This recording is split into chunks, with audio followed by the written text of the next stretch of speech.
There once was a time when thinking about life after high school filled you with excitement, not anxiety.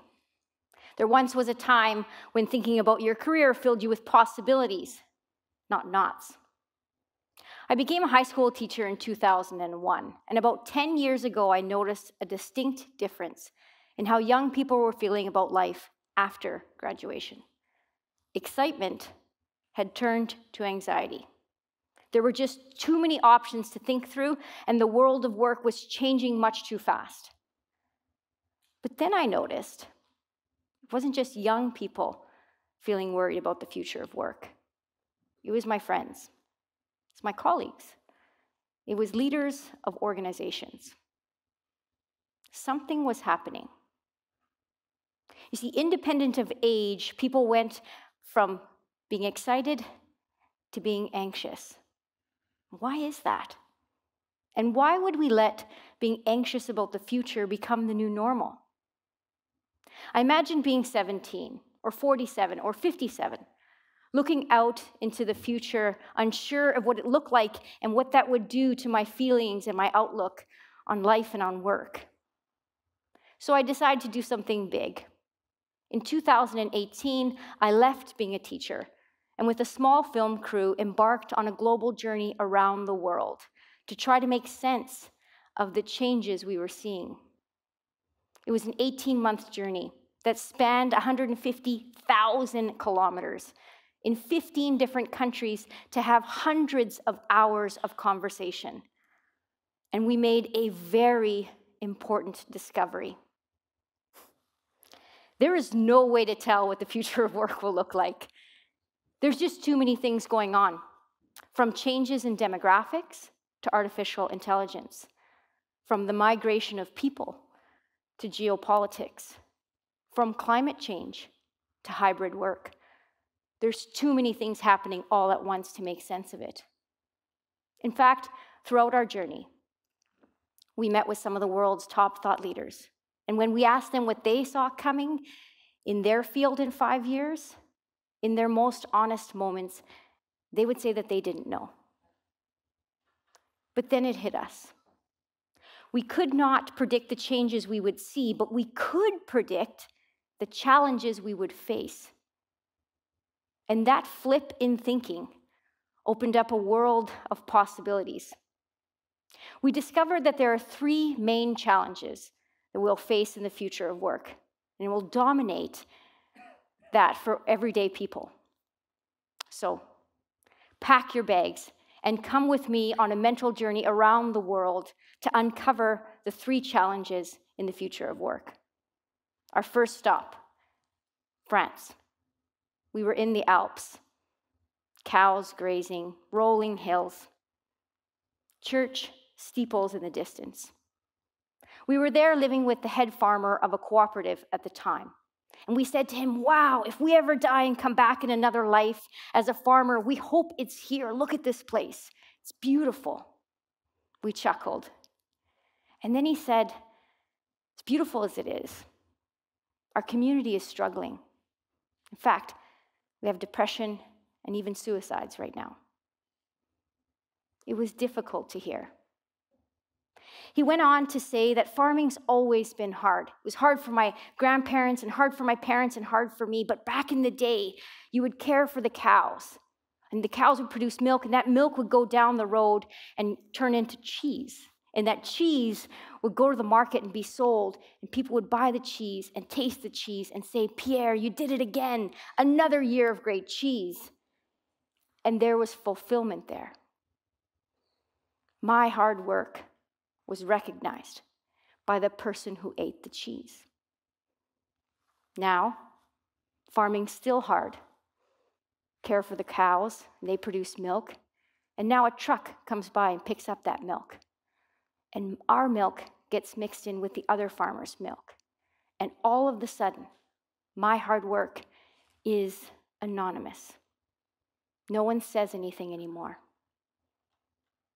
That conversation shed light on a challenge that we were seeing all over the world, the challenge of human connection, in all the ways that work is changing the way we interact with people. We're becoming disengaged. You see, we can't predict the change, but we can predict the challenge.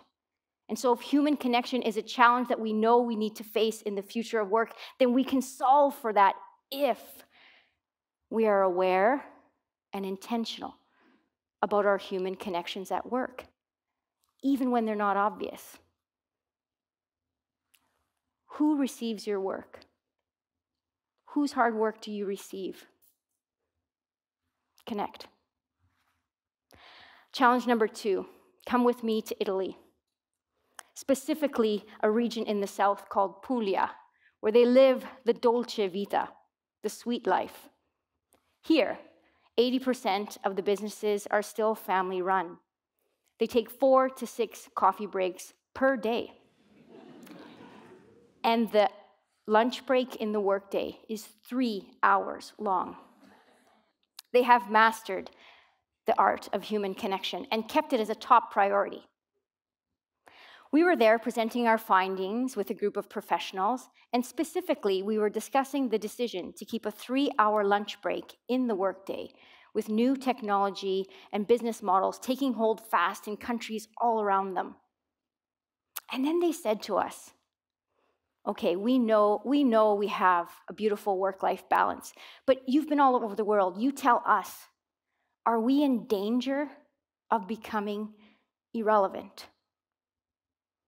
It's an important question, and one that shed light on a question that more and more of us need to ask in the future of work. Can we stay relevant? Technology, AI, new business models, they're taking hold fast all around us. There's no avoiding it, but it doesn't mean we need to fear it, because they can bring with them new opportunities, new earnings.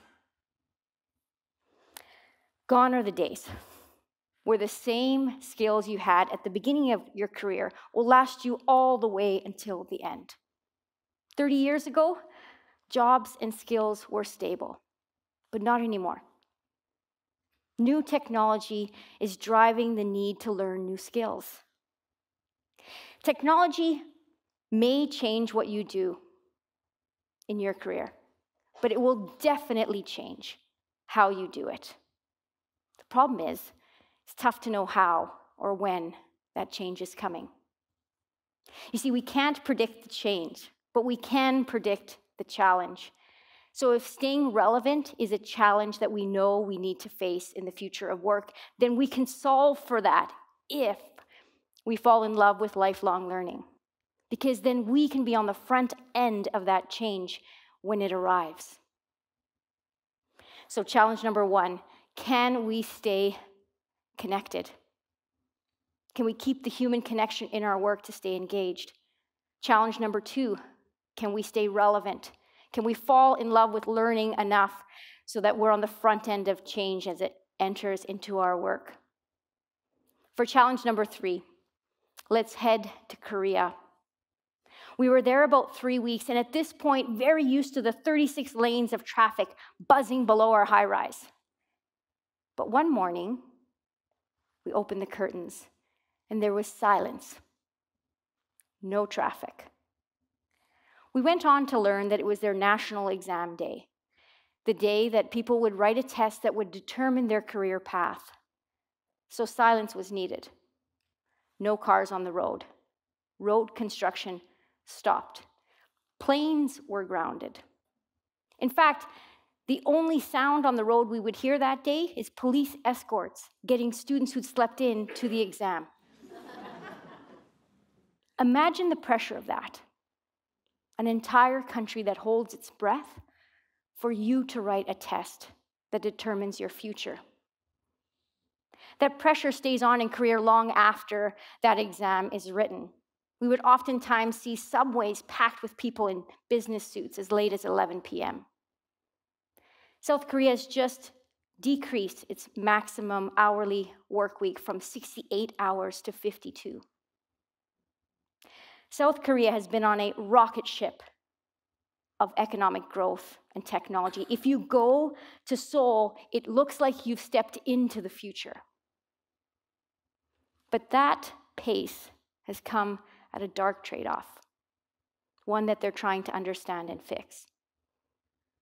It's showing up in poor mental health, increased alcohol usage,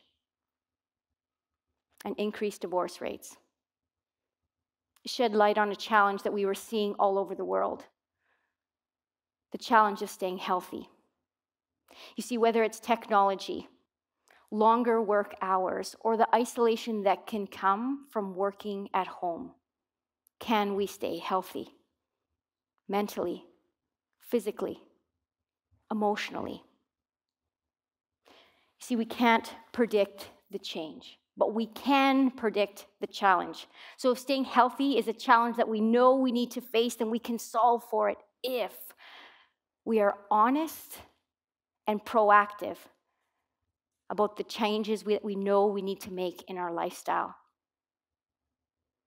You see, despite the future of work being so unpredictable, it doesn't mean that we can't prepare for it. In fact, maybe even we can get excited about it again if we focus on our human connections, on our technology connections, and on our health or well-being connections.